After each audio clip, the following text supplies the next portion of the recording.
Assalamualaikum warahmatullahi wabarakatuh. Perkenalkan saya Nur Muhammad Ariseno dari kelas G22 akan mencoba mempresentasikan pertama terkait rencana analisis bisnis kami yang berkelompokkan. Yang pertama ada Anas Andiskan, ada Anissa Clarita, Glenn Cahya, ada Sarah dan Syahriza Prakasa. Jadi pada kesempatan pertama ini saya akan mencoba membawakan background di mana kami memiliki rencana penelitian tentang telecommunication customer churn, di mana kami tertarik untuk meneliti ini untuk mengetahui tingkat atau churn rate pada perusahaan telekomunikasi yang ada di Indonesia. Oke, ini list of content dari presentasi kami, di mana yang pertama akan dibahas backgroundnya yang akan dibahas oleh saya sendiri. Lalu yang kedua ada data, yang ketiga adalah teknik analisis, dan yang terakhir yang keempat itu adalah tujuan dari penelitian kami. Selanjutnya background. Seiring dengan meningkatnya penggunaan layanan komunikasi Indonesia, kami tertarik untuk mendalami permasalahan churn rate yang ada di perusahaan telekomunikasi.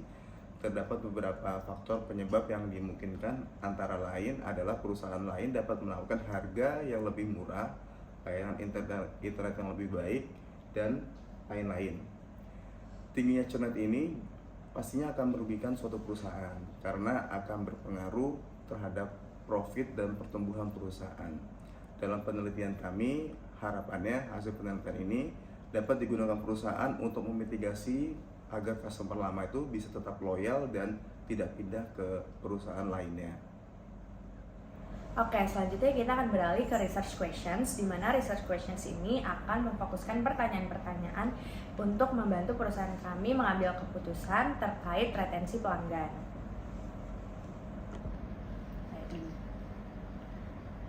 Oke, jadi di sini terdapat dua pertanyaan. Yang pertama itu adalah apakah faktor yang menyebabkan pelanggan berhenti berlangganan, dan dapatkah faktor-faktor ini diprediksi dengan menggunakan data yang tersedia? Dan pertanyaan kedua adalah apakah rentang usia dan layanan tertentu yang berkaitan dengan berhentinya pelanggan? Jika demikian, range dan kelompok usia dan layanan yang manakah?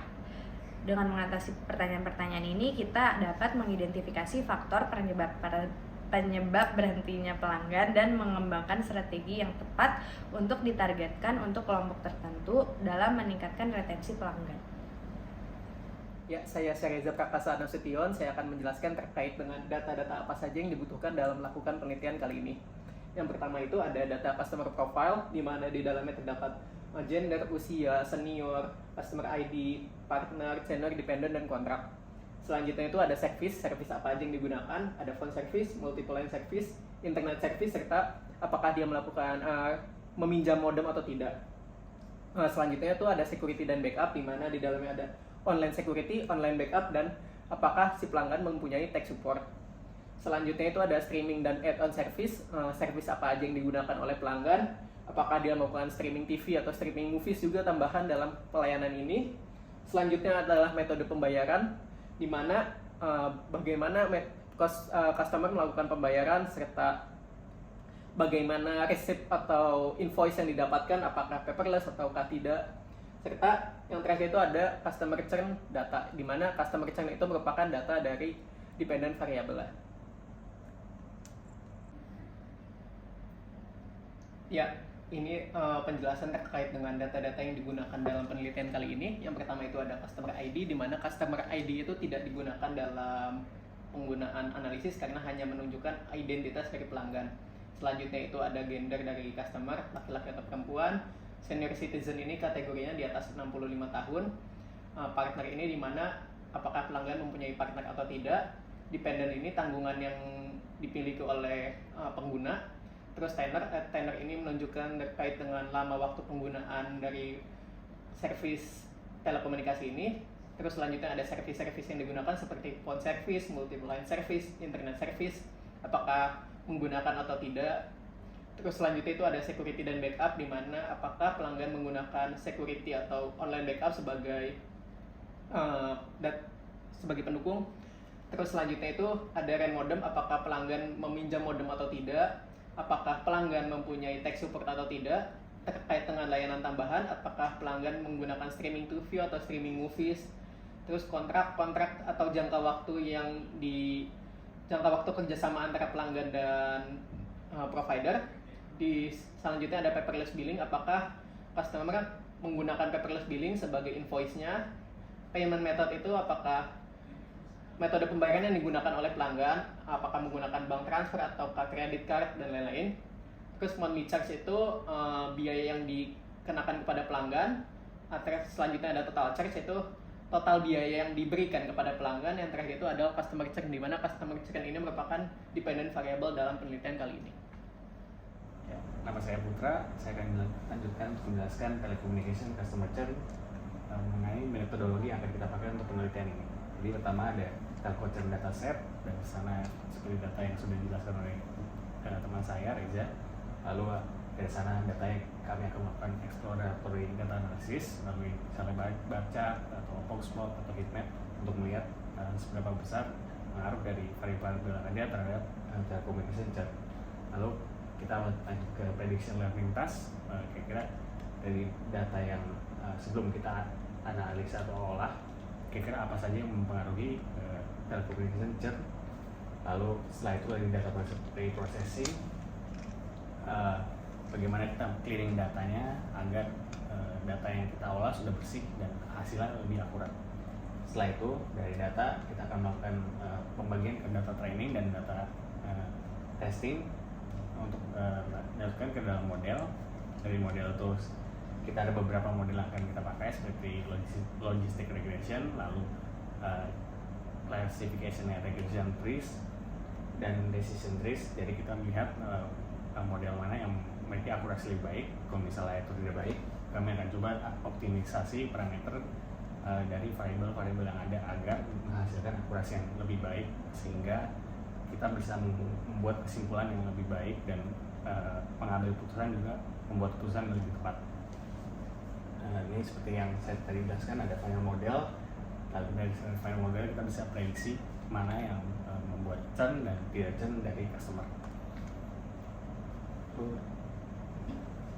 Next, di sini akan saya jelaskan secara singkat mengenai telecommunication churn dataset. Lalu seperti yang sudah dijelaskan teman saya juga, jadi kita ada data churn dari customer. Lalu lanjut mengenai telco churn dataset, seperti yang dataset yang udah akan kami ambil, data-data seperti demografi dari customer, lalu layanan diambil customer, dan data customer yang akan churn dari data tersebut. Setelah pengambilan itu, kira-kira kita akan mengambil data yang diperlukan untuk penelitian kami.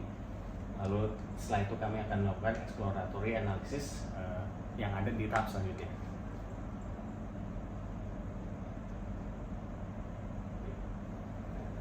Di sini ada visual exploratory data analysis. Nah, dari data set yang sudah kami ambil, lalu variabel yang beberapa yang kami kira itu penting atau signifikan terhadap penelitian kami akan membuat visualisasi dulu agar kami bisa kira-kira mengetahui misalnya dari jumlah data yang customer yang sudah churn, lalu dari sisi demografi berapa besar customer yang sudah churn, lalu juga ada misalnya gender atau enggak customer yang sudah memiliki pasangan. Jadi kami melihat pola ada yang ada di dalam dataset, sehingga setelah itu kami bisa kira-kira melakukan modeling ke dalam penelitian kami.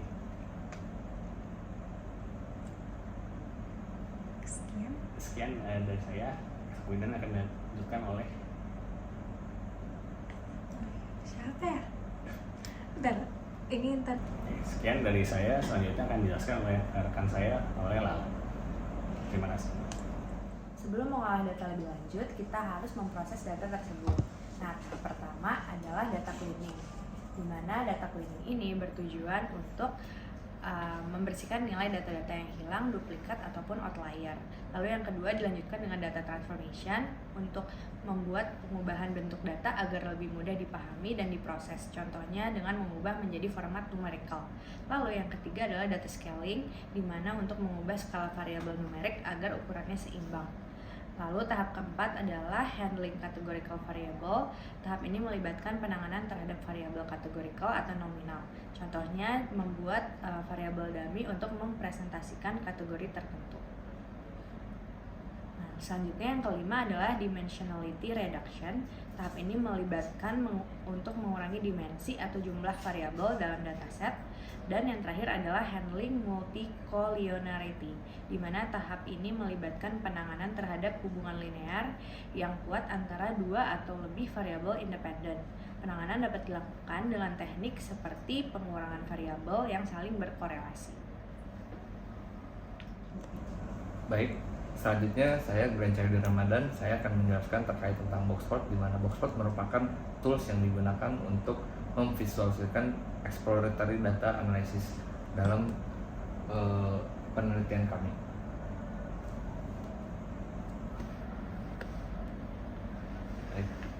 Boxplot merupakan representasi grafis dari dataset yang memberikan ringkasan distribusi data secara komprehensif.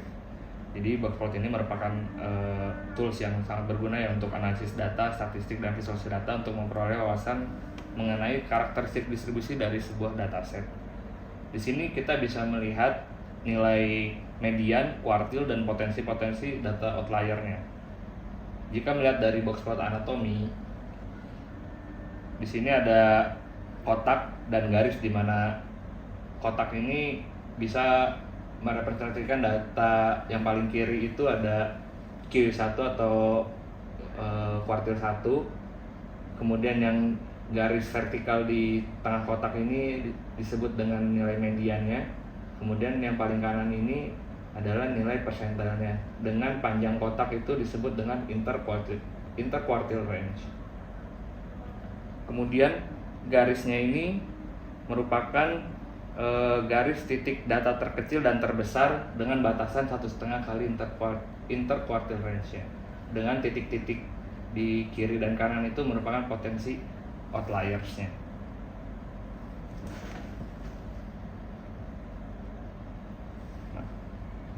Boxplot juga bisa berguna untuk mendeteksi skewness atau asimetri dalam data. Skewness di sini merujuk pada ketidaksimetrisan dalam sebuah dataset, di mana titik data cenderung terkonsentrasi di ekor kiri atau kanan distribusi. Ya, saya Sarah Auliadini. Di sini saya akan melanjutkan penjelasan dari Glenn mengenai heatmap, regresi logistik, dan CART. Yang pertama itu heatmap. Heatmap digunakan untuk memvisualisasikan data dalam bentuk peta warna. Heatmap merupakan representasi grafis dari data di mana nilai dalam matriks akan direpresentasikan menggunakan warna untuk menunjukkan besarannya. Biasanya, heatmap digunakan untuk memvisualisasikan distribusi nilai dalam data, mengidentifikasi pola, dan mengidentifikasi grup data yang mirip atau berbeda. Ya, ini adalah contoh dari heatmap yang kita ambil. Fungsi heatmap di RStudio akan mengambil matriks atau data frame sebagai input dalam menghasilkan visualisasi heatmap dengan warna yang mewakili nilai dalam matriks. Intensitas warna dalam heatmap akan ditentukan oleh besarnya nilai dalam matriks. Nilai yang lebih tinggi atau besar biasanya diwakili oleh warna-warna yang lebih bold seperti ini. Sedangkan nilai yang lebih kecil atau rendah biasanya diwakili oleh warna yang lebih terang atau lebih pudar seperti ini. Selanjutnya masuk ke regresi logistik. Regresi logistik ini biasanya digunakan untuk memprediksi suatu variabel berdasarkan satu atau beberapa variabel prediktor. Regresi logistik ini digunakan untuk memodelkan hasil biner, yaitu variabel yang hanya memiliki dua kemungkinan nilai, seperti 0 atau 1 dan yes atau no. Regresi logistik merupakan turunan dari generalized linear model yang digunakan untuk memodelkan hubungan antara variabel hasil biner dan variabel prediktor. Sebelum melakukan regresi logistik, kita perlu menyiapkan data yang mungkin melibatkan cleaning data, transformasi data, handling data atau nilai yang hilang, dan konversi variabel ke tipe data yang sesuai. Dalam regresi logistik, jika p-value-nya kurang dari tingkat signifikansi tertentu atau kurang dari 0,05, maka hal itu menunjukkan bahwa variabel prediktor memiliki hubungan yang signifikan secara statistik dengan variabel respon dalam model. Selanjutnya, masuk ke CART atau Classification and Regression Tree. CART merupakan metode yang digunakan untuk mengklasifikasikan data menggunakan pohon klasifikasi dan memprediksi data menggunakan pohon regresi. Secara statistik, CART digunakan untuk menunjukkan faktor mana yang paling penting dalam model atau hubungan dalam hal kekuatan dan varian penjelas. Pohon klasifikasi akan membagi data berdasarkan homogenitas, di mana akan mengkategorikan berdasarkan data serupa dan menyaring noise untuk membuat data menjadi lebih murni. Analisis CART ini akan menggunakan partisi repetitif untuk membuat pohon di mana setiap nodenya akan mewakili sel partisi. Sekian bahasan saya, akan dilanjutkan oleh rekan saya. Baik, selanjutnya saya akan menjelaskan terkait tentang conversion matrix yang merupakan tools yang digunakan untuk memprediksi churn rate customer. Di sini conversion matrix merupakan sebuah tabel yang digunakan untuk mengkategorikan prediksi hasil model dengan nilai aktual. Tabel ini memiliki dua dimensi, di mana salah satunya akan menunjukkan nilai prediksi dan nilai aktual. Setiap baris dalam conversion matrix akan mewakili nilai prediksi, sedangkan kolom akan mewakili nilai aktual. Di sini ada 4 matriks utama yang digunakan untuk mengukur performa model, yaitu true positif, false positif, true negatif, dan false negatif. True positif di sini merupakan jumlah hasil prediksi yang benar ketika observasi aktual adalah positif. False positif adalah jumlah prediksi yang salah ketika observasi aktual adalah positif atau disebut dengan type 1 error. Kemudian false negatif adalah jumlah prediksi yang salah ketika observasi aktual adalah negatif atau dikenal dengan type 2 error. Kemudian true negatif adalah jumlah prediksi yang benar ketika observasi aktual adalah negatif. Conversion matrix sangat berguna dalam evaluasi performa model, terutama dalam konteks klasifikasi. Dengan menggunakan conversion matrix, kita dapat memahami seberapa baik model kita dalam memprediksi nilai aktual dan mengidentifikasi jenis kesalahan prediksi yang terjadi. Ya, saya Reza akan melanjutkan presentasi terakhir terkait dengan perbandingan antara metode regresi linear secara logistik dengan comparison and regression trees. Secara performa, logistik dan comparison and regression trees itu sangat bergantung terhadap dengan dataset yang kita gunakan, di mana logistik regression itu sangat bekerja dengan baik ketika prediktor variabel dan datanya tersebut bersifat linear dan tidak ada data yang non-linear. Sementara CART itu bisa lebih efektif ketika berhadapan dengan data-data yang non-linear, data-data yang terinteraksi sehingga batasan keputusan yang kompleks dalam data. Untuk membandingkan antara logistic regression dengan CART, kami akan melakukan training terhadap kedua data tersebut dengan menggunakan metode seperti cross validation untuk mengukur tingkat performa dan akurasi dari kedua metode tersebut.